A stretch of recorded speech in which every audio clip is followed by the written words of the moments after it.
Alors bonjour à tous, aujourd'hui on se retrouve pour une nouvelle vidéo où on va rapidement analyser les résultats de Mercado Libre qui ont été publiés hier soir. Alors on va commencer avec les performances financières. Donc au quatrième trimestre de l'année 2025, on est à 8,73 milliards de dollars de chiffre d'affaires et ça représente une croissance de 45% par rapport au même trimestre de l'année dernière.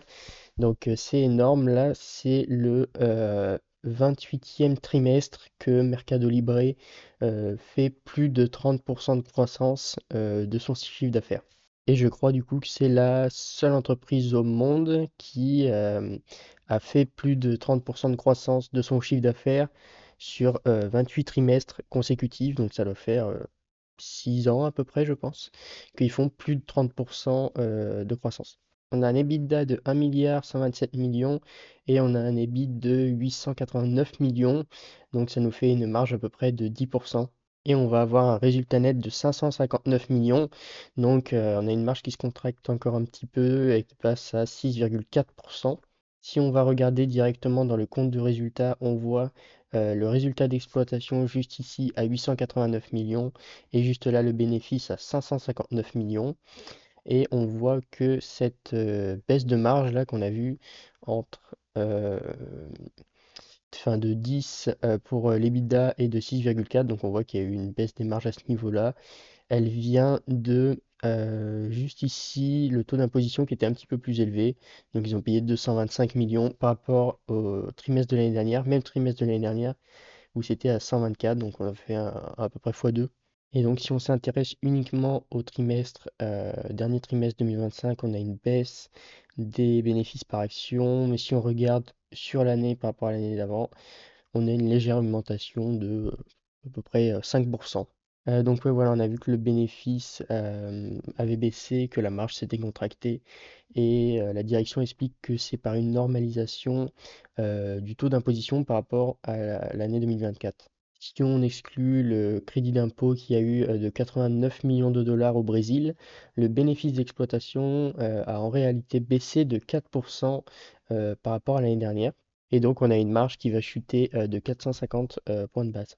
Après, il le disait déjà au trimestre précédent, le management assumait enfin, de sacrifier ses marges à court terme pour que ça soit bénéfique à l'ensemble de l'écosystème sur le long terme. Par exemple, ça pouvait être baisser des frais de livraison pour gagner des parts de marché. Enfin, ils le disent un petit peu plus loin, mais voilà, on savait déjà que les marges allaient être en baisse sur les trimestres qui allaient être à venir. On va avoir une pression sur les provisions pour créances douteuses. Donc ça a augmenté, je crois, ça a fait à peu près x2. Donc c'est juste de l'argent qu'ils mettent de côté dans le cas où les crédits ne sont pas remboursés. Et étant donné que leur portefeuille de crédit a aussi augmenté de à peu près, il a fait x2, je crois, par rapport à l'année dernière, bah, ils ont dû augmenter cette provision pour créances douteuses. Après, moi, dans mon compte, j'ai une partie sur le free cash flow. Mais alors, le souci avec Mercado Libre, c'est que faudrait pas trop regarder le free cash flow. Là, après, il prend en compte le free cash flow ajusté par le management. Donc, bah, ça reste intéressant à regarder. Mais on peut pas estimer la valeur de Mercado Libre à travers son free cash flow. Donc ici, on voit sur le quatrième trimestre 2025, on a 763 millions de dollars de free cash flow et sur l'année, l'ensemble de l'année, ça donne 1,48 milliard de free cash flow ajusté par le management. Donc pourquoi le management ajuste son free cash flow? C'est parce que si on regarde brut tel qu'il est, il va être faussé par l'investissement dans le portefeuille de crédit. Parce qu'en réalité, cet investissement dans le portefeuille de crédit, il est vu comme du besoin en fonds de roulement, donc plutôt quelque chose qui est opérationnel, alors qu'au niveau comptable, il va rentrer dans le free cash flow et être intégré au cash. Donc on peut avoir une impression que Mercado Libre génère énormément de cash, alors que, enfin c'est vrai, ils génèrent énormément de cash, mais une grosse partie est réinvestie dans leur portefeuille de crédit, vu qu'on a vu qu'ils avaient fait à peu près x2 par rapport à l'année dernière sur leur portefeuille de crédit. On a également une autre partie du free cash flow qui est à ajuster, c'est tout ce qui est les dépôts clients, vu que bah, ils ont une partie fintech. Il y a de l'argent qui est compris dans leur cash, mais qui n'est pas à eux, qui est à leurs clients. Donc ça rentre chez eux comme du cash, mais c'est en réalité une dette qu'ils ont envers leurs clients. Donc après la marge free cash flow ajustée sur le quatrième trimestre, on est à 8,7%. Bah, c'est plutôt pas mal en vrai. Et allocation de capital, bah, Mercado Libre ne verse pas de dividendes et fait pas de rachat d'actions massifs. Je crois qu'il y a eu très légèrement des rachats d'actions parce qu'il me semble avoir vu que le nombre d'actions avait diminué par rapport à l'année dernière, mais c'était vraiment très léger, hein. Et donc eux, Mercado Libre, ils sont vraiment dans le réinvestissement, un petit peu comme Amazon. Alors moi, je trouve que l'entreprise Amazon et Mercado Libre sont clairement différentes, hein. Je préfère l'écosystème Mercado Libre, tout ce qui va être bah, du coup marketplace, logistique, ça va s'intégrer avec tout ce qui est fintech, le paiement, mais aussi le crédit. Et tout le capital qu'il génère, tout le cash qu'il génère, il est réinvesti pour faire grossir tout cet écosystème. D'où la pression sur les marges à court terme. Donc si on regarde les questions-réponses un petit peu, on a un analyste qui se demande, qui est inquiété par la perte de 5-6 points sur les marges. Donc le management répond que la compression des marges est une décision délibérée. Bah, ils s'en sont jamais cachés, hein, ils l'avaient déjà dit, ils l'avaient prévenu sur les trimestres précédents que les marges étaient contractées à court terme dans le but d'une explosion à long terme. Donc par exemple, en ce qui concerne la livraison gratuite, ils avaient baissé le seuil pour pouvoir bénéficier de la livraison gratuite. Et donc forcément, bah, ils perdaient en marge, hein, parce que si avant on commandait pour 50 euros et pour bénéficier de la livraison gratuite, et maintenant il suffit plus de faire 20 euros pour avoir la livraison gratuite, forcément on a des marges qui se contractent à ce niveau-là, mais derrière, ça leur permet, ils le disent là, ça donne une croissance du GMV, donc gross merchandise volume, de 35%, donc c'est la totalité de ce qui a été vendu sur le Brésil, quoi. Donc le fait d'avoir baissé le seuil de livraison gratuite, il va y avoir plus de gens qui vont commander et des coûts logistiques qui vont baisser aussi. Parce qu'on va avoir un taux de remplissage des camions, par exemple, qui va être beaucoup plus efficace parce qu'on aura beaucoup plus de colis dans les camions, etc. Donc voilà, ils le disent juste ici, hein, et ça leur a permis aussi de gagner des parts de marché, surtout au Brésil où c'est très compétitif avec Shopee et Temu qui sont aussi dans ce coin-là. Donc vraiment le Brésil, il préfère sacrifier les marges à court terme dans le but de gagner des parts de marché. On le voit aussi, un score de satisfaction qui a été record pour le Brésil à ce trimestre. Et ils le disent parce que c'est bien d'investir, mais ils regardent aussi énormément les retours sur investissement, ce qui est vraiment très important bien sûr. Donc tant que eux voient des retours sur investissement à faire ce qu'ils font, ils vont continuer de le faire. On a une autre question sur l'accélération agressive des cartes de crédit. Donc on l'a vu, le portefeuille de crédit a quasiment doublé par rapport à l'année dernière.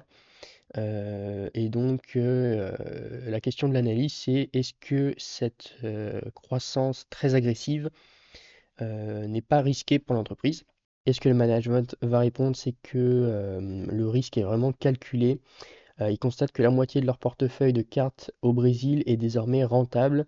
Donc, ils ont un NIMAL positif. Donc, le NIMAL, c'est Net Interest Margin After Loss. Donc, en gros, c'est ce qu'ils gagnent réellement après les pertes. Donc si on regarde un petit peu dans la présentation, on voit que le NIMAL est à 23,3% et donc on voit que l'année dernière, même trimestre de l'année dernière, il était à 27,6 et on peut dire qu'on est franchement quasi stable pour une entreprise qui a fait x2 sur son portefeuille de crédit, euh, tout en restant aussi rentable. Franchement, c'est très bien. Parce que la croissance a été tellement agressive qu'on aurait pu se dire qu'ils ont vraiment prêté à n'importe qui. Mais en fait, les gens remboursent quand même. Donc, c'est très bien. Donc, au niveau de la stratégie et des perspectives, on a le commerce transfrontalier depuis la Chine. Donc, pour contrer la menace de Temu et Shopee, on a Mercado Libre qui a ouvert en décembre son tout premier entrepôt en Chine. Cela permet d'importer directement en Amérique latine, d'améliorer les délais et sera un axe d'investissement majeur en 2026. Et ça va probablement aussi permettre d'améliorer les marges. Au niveau de la logistique, l'entreprise a absorbé près de 500 millions de colis supplémentaires en 2025, tout en livrant près de 75% des commandes rapides en moins de 48 heures. Et les coûts de transport unitaire au Brésil ont même baissé de 11% grâce aux économies d'échelle. Donc c'est un peu ce qu'on a vu tout à l'heure. Le fait d'avoir baissé le seuil pour la livraison gratuite va faire en sorte qu'il va y avoir plus de clients qui vont commander sur la plateforme et ça va permettre d'avoir un meilleur taux de remplissage des transporteurs, des camions et du coup de faire baisser le coût unitaire par colis. Rapidement au niveau de l'IA, donc l'écosystème marketplace, fintech et publicité tourne à plein régime. Les algorithmes d'IA permettent d'augmenter le taux de conversion publicitaire, faisant de Mercado Ads un vecteur de rentabilité massif. Donc ça, pareil, c'est un segment qui croît très vite et donc c'est un segment avec des très très grosses marges. La pub, c'est très rentable. Au niveau de la guidance, l'entreprise ne donne pas de guidance financière précise. Toutefois, la direction prévient que l'approche d'investissement en 2026 restera audacieuse et disciplinée, ce qui implique que la pression sur les marges pourrait perdurer à court terme. Et donc, le principal défi sera de maintenir la qualité des actifs de crédit, donc garder les NPL sous contrôle, alors que le portefeuille atteint 12,5 milliards de dollars. Donc, oui, ils ont fait 90% de croissance sur le portefeuille de crédit par rapport à l'année dernière. Et donc, le NPL, c'est le Non-Performing Loan. Donc, c'est tous les prêts, en fait, qui ne vont pas être remboursés dans le délai qui était convenu de prêt. Et donc, juste ici, il nous montre la courbe des Non-Performing Loans. Et on voit que pareil, comme pour l'animal, on est quand même stable, on est même un peu plus stable. Donc c'est vraiment très bien pour un portefeuille qui a augmenté, qui a fait quasiment x2, encore une fois, en un an.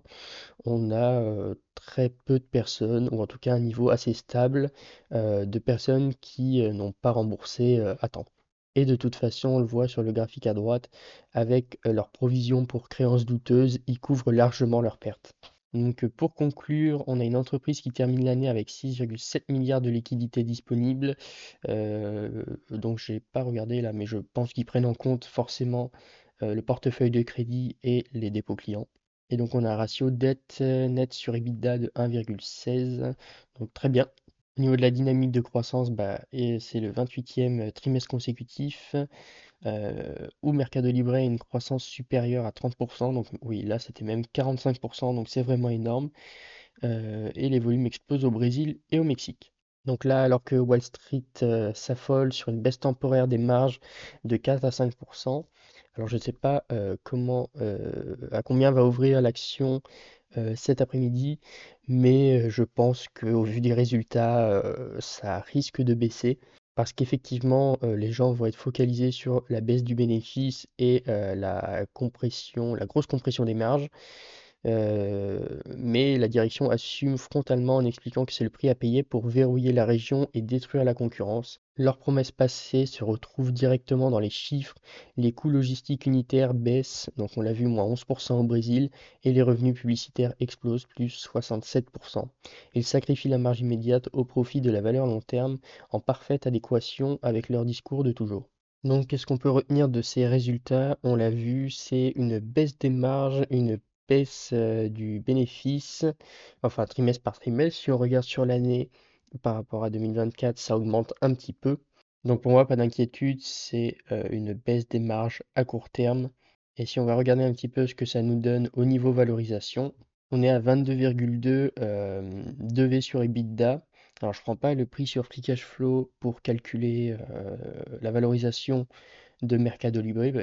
Comme je vous l'ai dit, dans le Free Cash Flow, il y a les dépôts clients qui sont comptés et il y a aussi le portefeuille de crédit, alors que eux, ils le considèrent plus comme un besoin de fonds de roulement. Donc là, vraiment, le prix sur Free Cash Flow n'est pas à prendre pour la valorisation de Mercado Libre.